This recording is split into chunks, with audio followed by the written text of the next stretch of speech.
Okay, guys, I'm back. After like 2 weeks. 2 weeks, 2 weeks, ba? Yeah. For April, for almost a week. I'm back delivering you BMX content on a regular basis anyway. So, without further ado, welcome to Going in Raw this Monday for Sausawan, the sauce, the evidence, the sauce. And we are going to review Sausawan. This is a BMX movie that got released. I'm pretty sure it was released on April 10. Yeah. April 10 ata ito na release. So, we're going to review this. It is starring Karen Lopez, Rian Rivera, Amor Lapus. And disappointingly, okay, na-nerf si Rian Rivera dito. It is my first movie back. I decided to review this first than Sugar Daddy. Sugar Daddy, I will be watching it after this video goes live. So let's talk about Sausawan. But before we talk about Sausawan, I want to address something a little more out of reach dito sa ating channel. Okay. It's all about the Saikuno allegations. So, kumbaga, yesterday, there were, or I think yesterday or Friday, yes, yesterday or Friday, there was a video that hints about the parang manipulation of Saikuno na meron pala siyang girlfriend all along and he's a cheater. But when I read it, yes, he is a cheater, but he is not a manipulator. But nevertheless, I seen Saikuno as the one that should not be involved in any drama.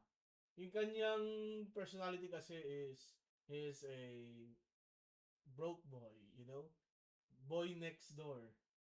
He's a bishi. He's literally like an anime harem protagonist. At kumbaga, pag nakita mo yung aura niya, yeah, you would agree with that. He went from Sun Jin Woo to Makoto Ito from school days in a blink of an eye. And as much as I hate that this happened, I have blocked him on Twitter. I have blocked him on Instagram. Yeah. I have unsubscribed to his YouTube. Apparently, his YouTube is now 2.69 million. Still a lot. Pero 2.7 million yun bago ako mag-unsubscribe eh. So, the movement is happening. Okay? So, Saikuno. I paid good money to see Saikuno back then. Live 2003 sa Conquest. And, yeah, it was pretty disappointing. If, as I say so myself. Okay, without any more delay, reviewin na natin ang ating first BMX review, bold review after Ayuno Misola 2026. This is Sausawan. Okay. So, ang kwento dito ay kay Dolor. Siya ang pambansang sausawan ng baryo nila kasi siya ay isang pok 2 times. Okay, she is a slut na mayroong assistant si Benji played by parang discount na Vince Relon eh. Like, if you see this guy on this picture, yung kasama niya, yung kakandong niya si Rian Rivera, akala mo si Vince Relon yan eh. Pero no, he's not Vince Relon. He is someone known as Allen Legaspi. I don't know. He's a Timu Vince Relon. Okay? And we also have here yung parang magiging si Dr. Jimenez, Aaron Cruz. Aaron Cruz. And my God, he is ugly. He is absolutely fit, pero ang pangit ang mukha niya eh. Anyway, yan, si Dolor yung pambansang pokpok ng baryo. Nakipag siya sa isang foreigner, si Gio Yoshida, na completely opposite ni Dr. Jimenez na sobrang pogi niya. Clean boy, white boy, BMX, mother trucker. Okay. And then si Dolor, nakipagtalik ka rin sa isang truck driver na sino yung truck driver niya? Si Mario, si Joko Rivera. Hindi Joko Diaz ha, Joko Rivera. Okay. So lahat 'yun ay mga suki ni Dolor. Bakit nga ba gusto ni Dolor makikipagkangkangan sa mga tao?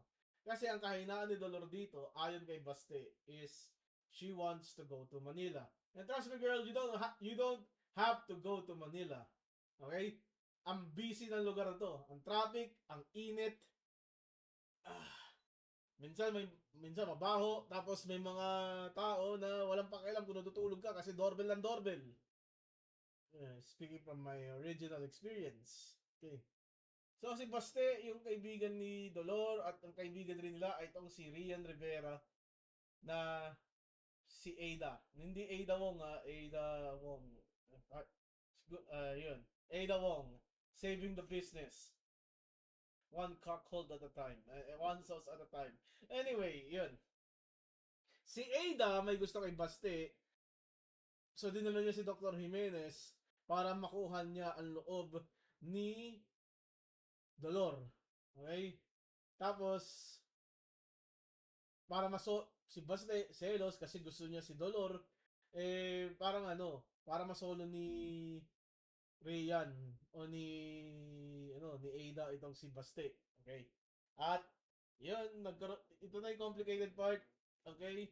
So, para may manirahan si Dr. Jimenez sa ibang lugar, pumayag itong si Dolor na tumuloy si Dr. Jimenez sa bahay niya kapalit ang renta na 700 pesos. Si Dr. Jimenez sa bari nila kasi nagme-medical mission umano. Tapos ginawa niyang tricycle driver na service itong si Baste as tumutuloy siya sa bahay ni Dolor. Ngayon, sinabi ni Dr. Jimenez, dadalhin daw niya si Dolor sa Maynila at syempre, ang kapalit nun is kangkangan.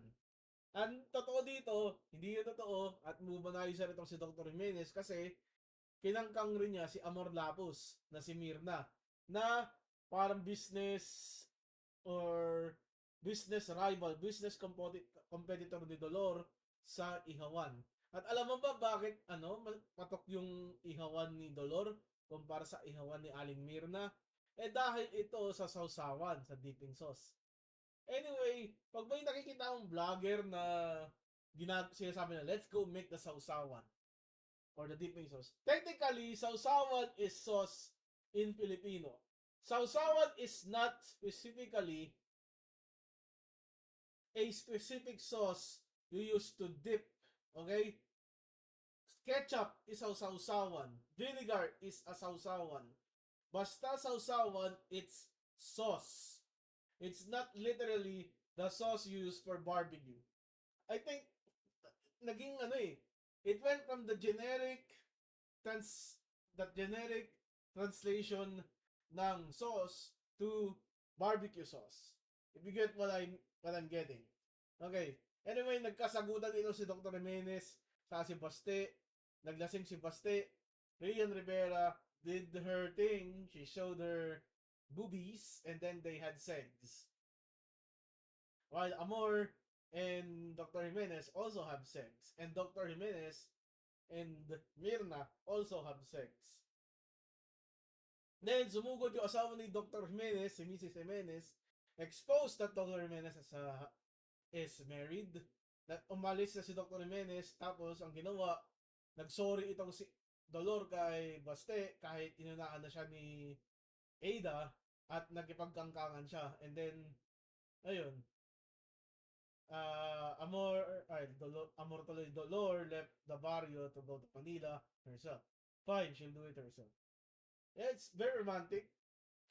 Ang upsetting lang dito, ang taas ng expectations ng Rian to do something crazy here. But she did the most tame thing that anyone could have never seen it coming. Yeah. From being the choker girl sa Pansamantala to being this hopeless romantic of a person, I think Rian deserved better. Kasi gusto niya si Baste, tapos si Baste nakipag rin kay Dolor. Anong nangyari, si Rian, yung karakter niyang si Ada, naging rebound na lang kasi umalis si Dolor. At walang resolution sa kagaguhan ni Mirna kasi si Mirna yung nag-set up lahat ng ito eh. Kasi kinangkang rin niya yung truck driver, kinangkang rin niya si Dr. Jimenez para lang lokohin si Dolor na dadalhin siya sa Maynila. And there was no, and she left the victorious one here.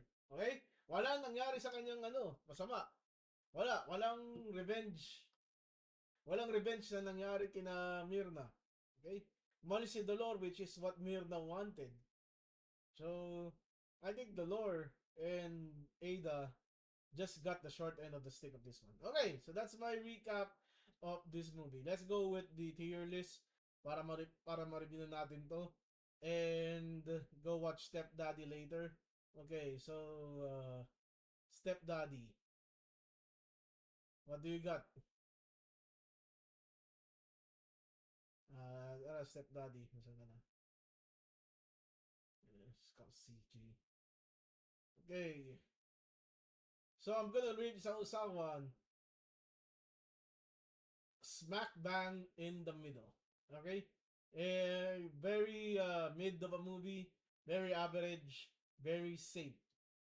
And if I'm not going to critique the acting na parang stage play din, ewan ko na lang. Okay? Doesn't give a few points, doesn't bring down the score. It's just okay.